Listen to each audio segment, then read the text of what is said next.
I have tried so many times to start this video. You wouldn't believe how many times. Anyways, how are you doing today? How is your soul doing?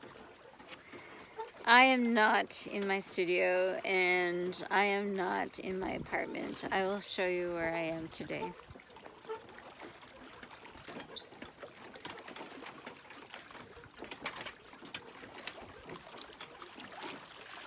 This is a beautiful lake north of Kingston, and I've been here a few days. And there's just something about the water. It makes me very, very calm, and I'm sure that's why I just cannot get through this video. And I wish I had brought my tripod to the cottage here, but of course I forgot. I was in too much of a rush. So we'll just have to just see how this goes. And I'm okay if it's not perfect. I never aspire to perfection, thank goodness. Because I would never complete anything if I did. So you got to see the canoe. And you know, I've been trying to begin this video so many times that I'm not even sure of the stories anymore, but I just adore being in the canoe. To me, canoeing is an art form, and it will take me a lifetime. There's so many little nuances. There's so many variables with the water and the wind and the paddle, and it's the most incredible feeling in the world. And I have tried, you know, to express how I feel about canoeing, and I think maybe just someday you will have to jump in the canoe with me, and I'll take you for a canoe around the lake, and then you'll get a taste of just how I enjoy being on the water. You'd have to experience it with me to understand. So yeah, you'll have to come in the canoe with me sometime, and I'll take you around the lake. There's a couple of loons on the lake right now, a pair of loons, and they have two of the sweetest little babies. And I got really, really close last night to them, and the parents are so good. You know, they protect the babies, and they knew I was getting a little close. They knew exactly where I was, of course. I try to play tag with them, but I never get very close. They know where I am, and of course, you know, they duck under the water, and they're clear across the lake in no time, and I cannot catch up with them in the canoe. So a lot of people don't realize that when I was 17, I was in the Navy for a summer. And the Navy is an interesting experience for a free thinker or for a creative person. But I have this way about me where when I'm in a situation like that, I just kind of say, okay, you know, this is my choice to make the best of it. And I really did that summer. And it's kind of my claim to fame. Because at the end of the summer, I received an award from the Governor General for what they consider best run. So I really did. I made the best of it. And I'm thankful for that summer. But what happened that summer changed my life. And I was involved in a boating accident, and I nearly drowned. And I think for some people, that would make them fearful of the water, but it had the complete opposite reaction for me. The water is my home. I feel so incredibly serene and at peace in the water. And it's almost like I got the opportunity to look at death in the eye. And I said, okay, that's what you look like.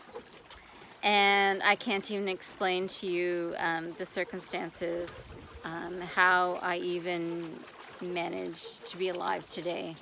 I can't even explain it. It was magic that I escaped death that day. But I think having that opportunity of just facing death made me at peace with it. And I think, you know, we tend to think that we're different from each other, that, you know, my fear is not your fear.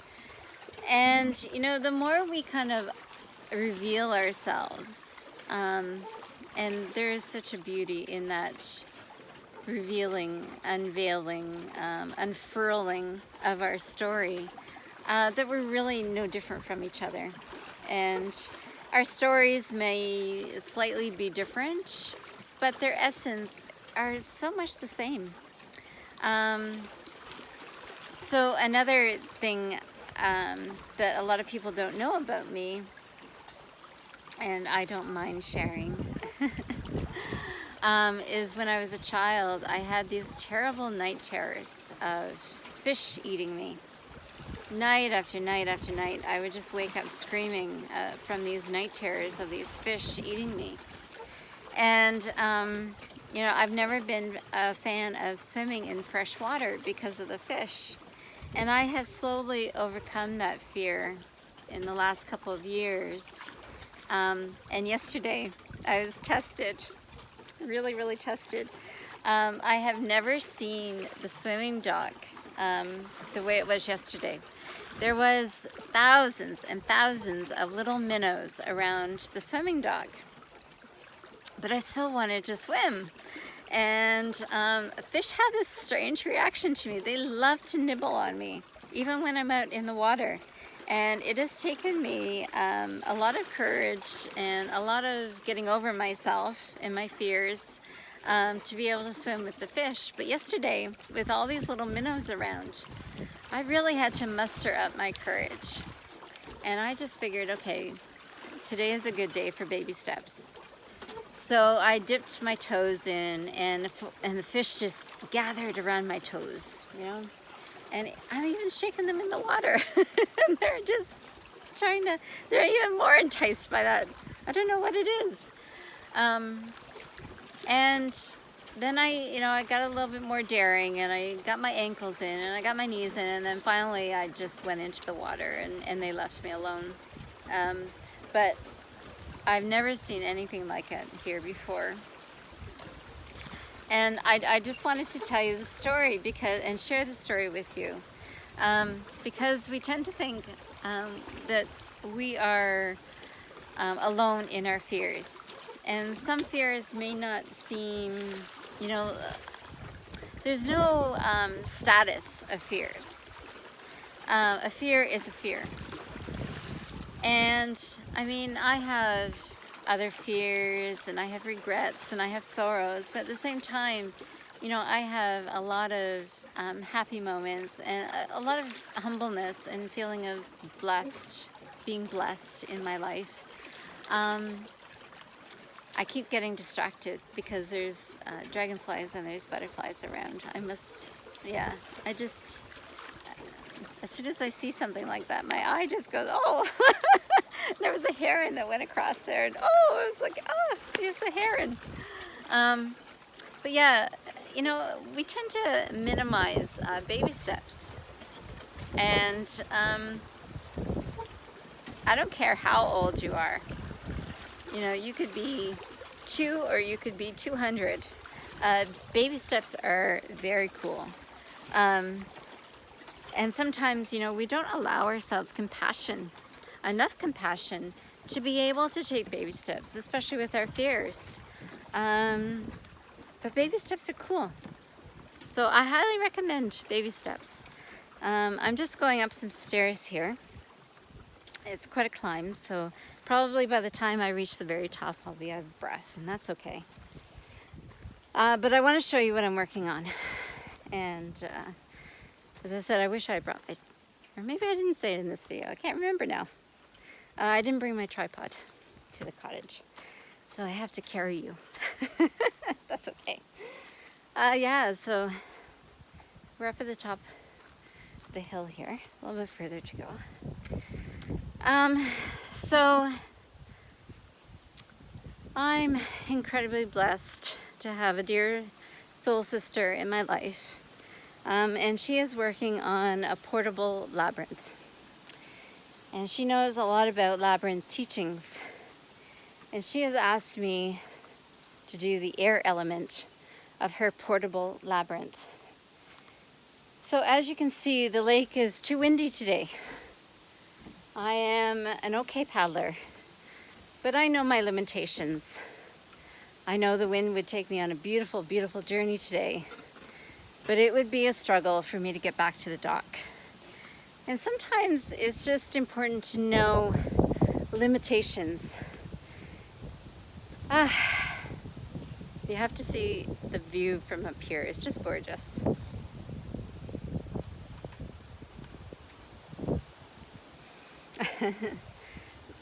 So this is what I'm working on. It's really just a drop cloth. It's a canvas drop cloth. And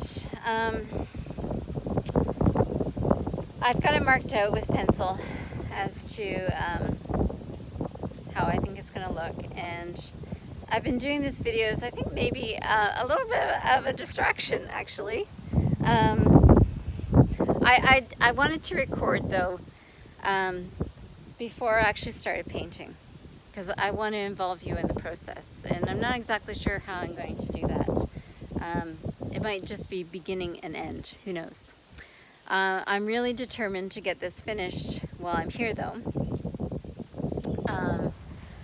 I knew that I was coming to the cottage, and I knew that it would just be the perfect place for me to really focus on a project like this.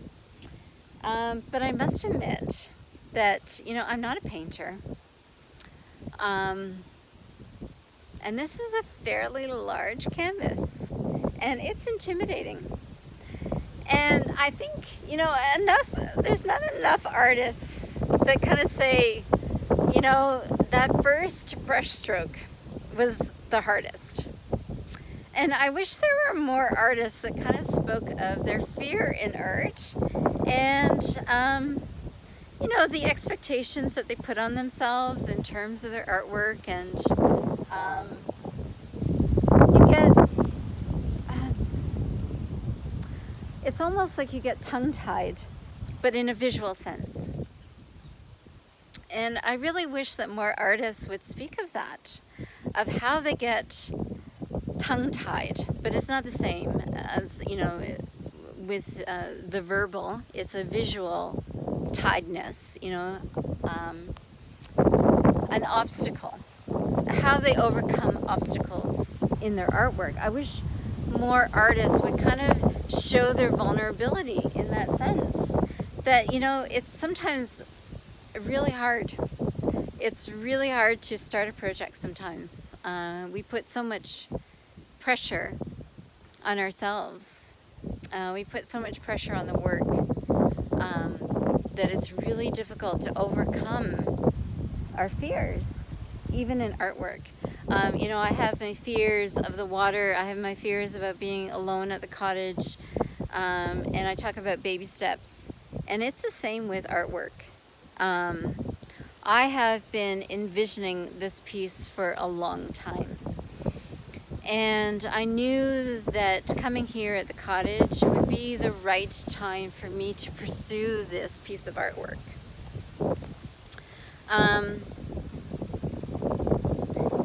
And yet, I am still hesitant. And what is that all about? And it's okay to be aware of this. And it's okay to, it's like the water today. I know as much as I would love to be canoeing right now, it is not a day for me to be canoeing. I know that I don't have the physical strength and maybe some of the technical ability to be out onto the water today. And I have to be accepting of that. And I know in this labyrinth piece that it's the intention of it. It's me trying my best, and I know that will be appreciated, and I know that I'm being hard on myself. And I think that's just part of the story. And as I said, like, I wish more artists would speak to the obstacles that we face in our artwork and how hard we can be on ourselves.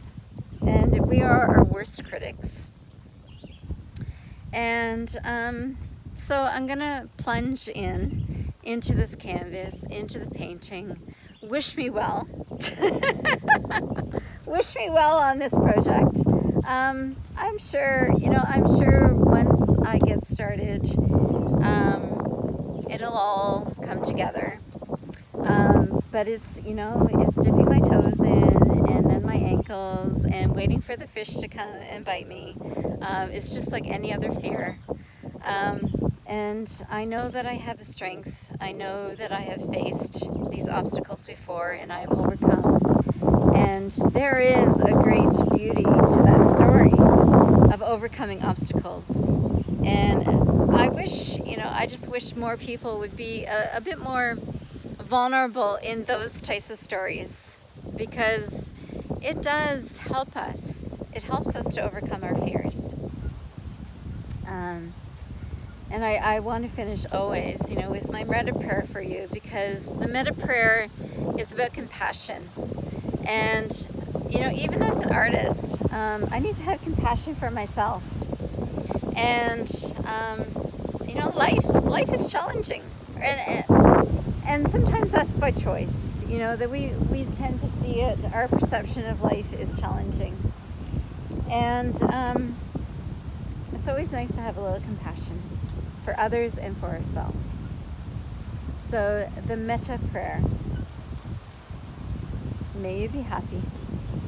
May you be well. May you be safe. May you be filled with love. And may you be filled with peace and be at ease. Until the next time.